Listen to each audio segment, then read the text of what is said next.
آدما هیچ وقت اولین اتفاقای زندگیشونو یادشون نمیره.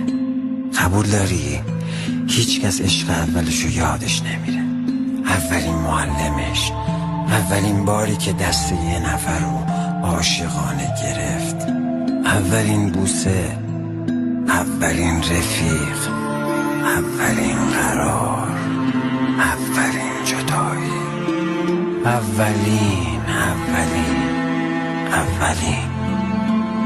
این اولینا تا آخرین روز زندگی باهاتن. حواست باشه که چیو میخوای واسه خودت برای اولین بار خاطره کنی. اولین خاطره ها تاریخ انقضا نداره.